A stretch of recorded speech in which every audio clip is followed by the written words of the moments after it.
Morning dear students.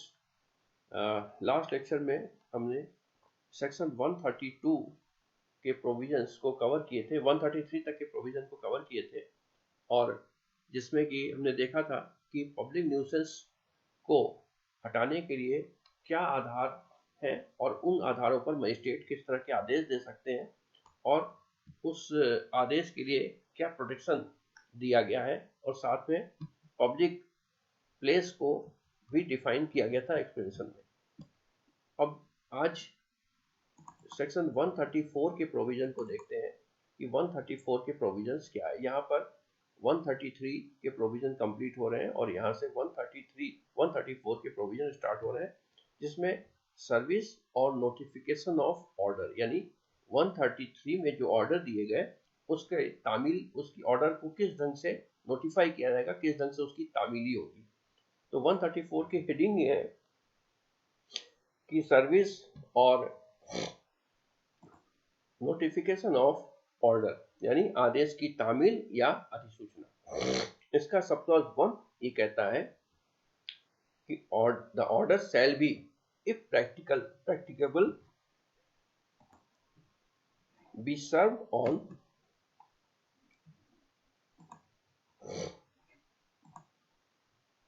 the person against whom it is made in the manner herein provided for service of a summon।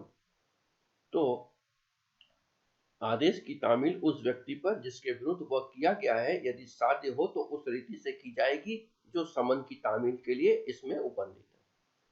अब आपको पहले पता है, अगर पुराने वीडियोस आप देखें या आप सीआरपीसी खोल के देखें तो सीआरपीसी में सेक्शन 61 ऑनवर्ड समन की तामील के प्रोविजन दिए गए हैं, जिसको हमने बहुत अच्छे से डिस्कस किया है।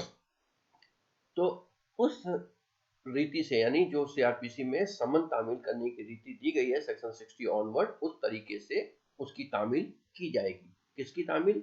जो ऑर्डर 133 में मजिस्ट्रेट जारी करता है।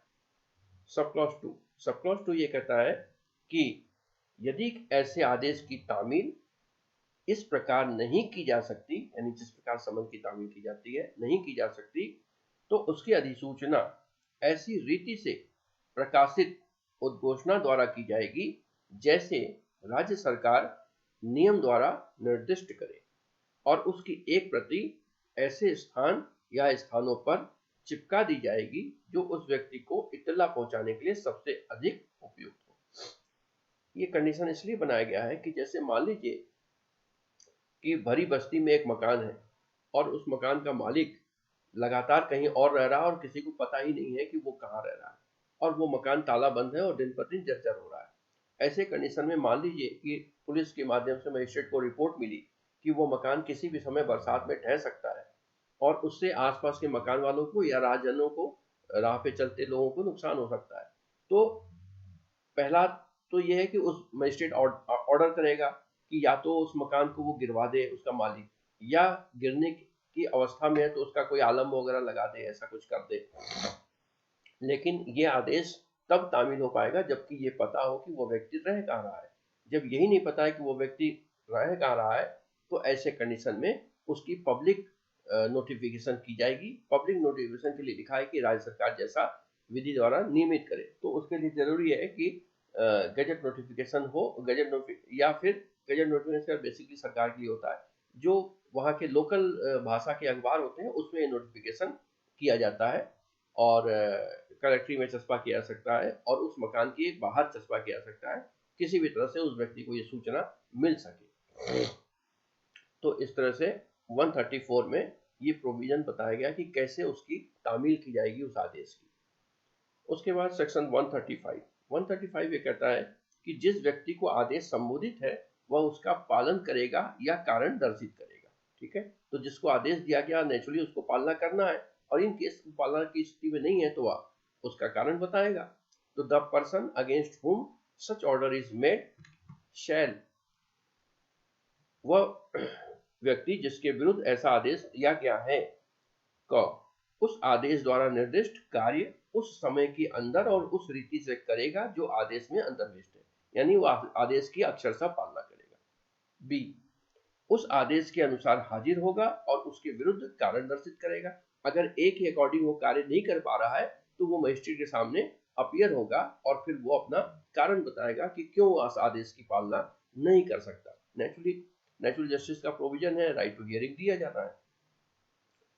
उसके बाद 136 क्या कहता है कि consequences of his failing to do so, अगर वो नहीं कर पा रहा है तो उसके बाद क्या होगा।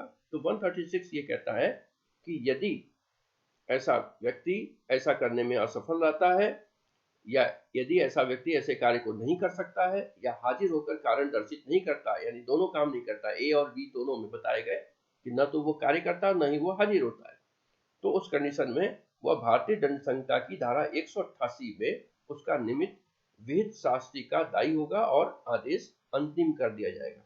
क्योंकि सीआरपीसी में प्रोविजन है कि अगर एग्जीक्यूटिव मजिस्ट्रेट कोई ऑर्डर देता है और उस आदेश की पालना नहीं होती तो ये आईपीसी के सेक्शन 188 में ऑफेंस है। तो नेचुरली अगर आदेश दिया गया और वो व्यक्ति वहां उपलब्ध नहीं है और उसका पब्लिक ऑर्डर समन के तरीके से या गजट नोटिफिकेशन के माध्यम से, पब्लिक नोटिफिकेशन के माध्यम से उसका तामील करा दिया गया, उसके बावजूद वो न तो कार्य किया और न मजिस्ट्रेट सामने हाजिर हुआ, तो उसके अगेंस्ट सेक्शन 188 आईपीसी के अगेंस्ट प्रोसीडिंग्स चलेगी। उसके बाद सेक्शन 137 छोटा सा सेक्शन है, जहां लोक अधिकार के अस्तित्व से इनकार किया जाता है वहां प्रक्रिया।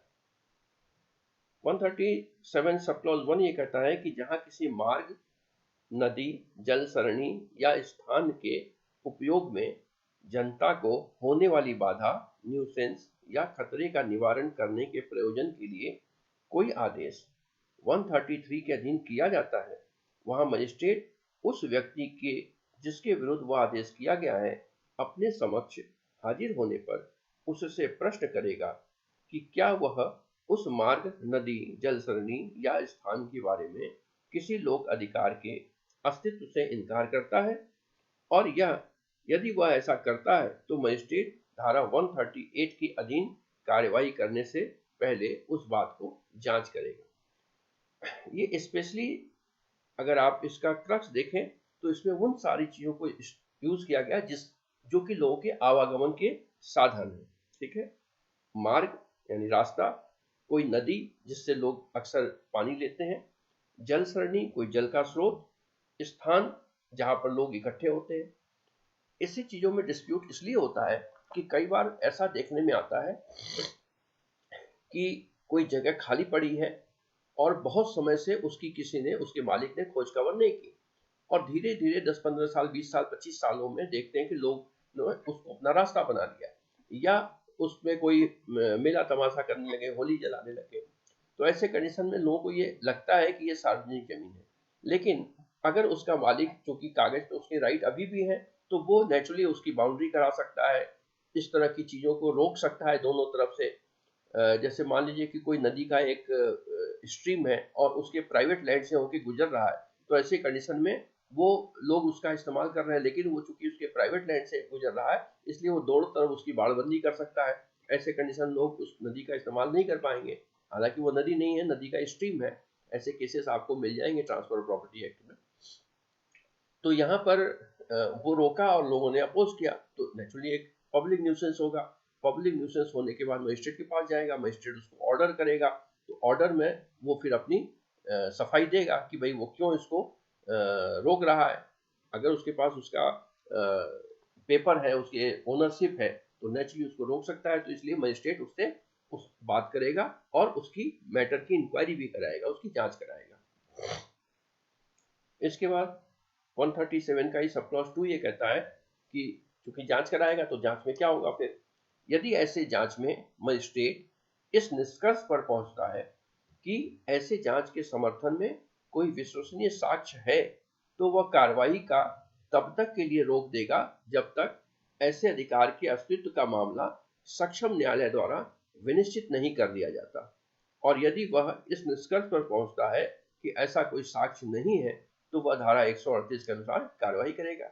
यानी उस व्यक्ति ने बाड़बंदी जो की है उसका अगर साक्षिक आधार है कि वो लैंड उसकी है, उसके स्वामित्व में है, तो वहां पर वो कार्रवाई रोक देगा। और इसके अगेंस्ट हो सकता है कि न्यायालय में कोई कार्रवाई लंबित हो। अगर न्यायालय में लंबित है तो जब तक न्यायालय का निर्णय नहीं आता तब तक वो कार्रवाई को सस्पेंड कर देगा। और इसी तरह से सब क्लॉज 3 ये कहता है कि जब मजिस्ट्रेट उपधारा 1 के अधीन प्रश्न किए जाने पर जो व्यक्ति उसमें निर्दिष्ट प्रकार से लोक अधिकार के अस्तित्व से इनकार नहीं करता है या ऐसा इनकार करने पर इसके समर्थन में विश्वसनीय साक्ष्य देने में असफल रहता है, उसे पश्चातवर्ती कार्रवाई में ऐसा कोई इनकार नहीं करने दिया जाएगा। यानी उसको बुलाया, उससे बात किया, उस बात करने के बाद उसने जो पब्लिक राइट्स है उसको उसने डिनाई किया, तो मजिस्ट्रेट ये एक्सपेक्ट करता है कि पब्लिक राइट को अगर डिनाई करता है तो उसके समर्थन में वो साक्ष्य दे। अगर वो साक्ष्य नहीं दे पाता है और न ही अपनी जांच में मजिस्ट्रेट को ये लगता है कि ये कोई ओनरशिप की बात है, तो ऐसे कंडीशन में उसको किसी तरह की ढील नहीं दी जाएगी पश्चातवर्ती कार्रवाइयों में। यदि 137 सब क्लॉज 2 की कार्रवाइयों में उसे किसी तरह की कोई ढील नहीं दी जाएगी। तो इस तरह से ये पब्लिक न्यूसेंस से रिलेटेड जो मजिस्ट्रेट की कार्रवाई है वो है। और इसके बाद इसमें एक सेक्शन और है 138, उसको भी देख लेते हैं। 138 ये कहता है कि procedure where he appears to show cause, यानी जहां वह कारण दर्शित करने के लिए हाजिर होता है वहां क्या प्रक्रिया होगी। क्योंकि 137 सब क्लॉज 2 में वो हाजिर होगा अपनी कारण दर्शित करने के लिए कि क्यों वो उसको बाड़बंदी किया या रोका या इस तरह के, तो वहां पर क्या कार्रवाई होगी। सब क्लॉज 1 ये कहता है कि यदि वह व्यक्ति जिसके विरुद्ध धारा 133 के अधीन आदेश दिया गया है हाजिर है और आदेश के विरुद्ध कारण दर्शित करता है, तो मजिस्ट्रेट उस मामले में उस प्रकार साक्ष्य लेगा जैसे समन मामले में लिया जाता है। ठीक है, तो पहले तो उस व्यक्ति के थ्रू साक्ष्य लिया जाएगा और साक्ष्य उस प्रकार से लेगा जैसे समन मामले में लिया जाता है। तो समन मामले में क्या होता है, समन जारी होता है, समन उसकी तामील की जाती है, समन तामील होने के बाद वो व्यक्ति हाजिर होता है। अगर हाजिर नहीं हुआ तो उस कंडीशन फिर वारंट जारी होता है, पहले अवेलेबल फिर नॉन अवेलेबल इत्यादि। 138 सब क्लॉज 2, यदि मजिस्ट्रेट का यह समाधान हो जाता है कि आदेश या तो जैसा मूलतः किया गया था उस रूप में या ऐसे परिवर्तन के साथ जिसे वह आवश्यक समझे, युक्त और उचित है, तो वह आदेश यथास्थित परिवर्तन के बिना या ऐसे परिवर्तन के सहित अंतिम कर दिया जाएगा। यानी पहले तो उसे सब क्लॉज 137 सब क्लॉज 1 में आदेश जारी किया गया, उसके बाद फिर उसने अपना पक्ष प्रस्तुत किया, पक्ष प्रस्तुत करने के बाद उसे सो कॉज दिया जा सकता है या पहले भी दिया जा सकता है अगर नोन है तो वो सो कॉज नोटिस के कारण जवाब देगा। जवाब देने के बाद अगर मजिस्ट्रेट संतुष्ट है तो मूल आदेश में कोई चेंजेस कर सकता है वो, या बिना चेंजेस के भी उसको अंतिम रूप से लागू कर सकता है। सब क्लॉज 3, सब क्लॉज 3 ये कहता है कि यदि मजिस्ट्रेट का ऐसा समाधान नहीं होता है तो उस मामले में आगे कोई कार्रवाई नहीं की जाती है। यानी मजिस्ट्रेट अगर उसके जवाब से संतुष्ट है और इससे लगता है कि नहीं ये कोई आर्बिट्ररी या पब्लिक न्यूसेंस का मैटर नहीं है, उसका राइट है, तो वहां पर फिर वो अपने ऑर्डर को भी रद्द कर देगा और आगे की कोई कार्यवाही नहीं करेगा। तो इस तरह से पब्लिक न्यूसेंस से रिलेटेड ये कुछ सेक्शंस हैं। हालांकि इसमें अभी आगे और सेक्शंस बाकी हैं क्योंकि वो 143 तक के प्रोविजन है, तो 137 ऑनवर्ड के प्रोविजन की डिस्कशन कल करेंगे। Okay, all the best, thank you. जब तक उम्मीद करते हैं कि थोड़ा आप इसको रिवाइज कर लेंगे।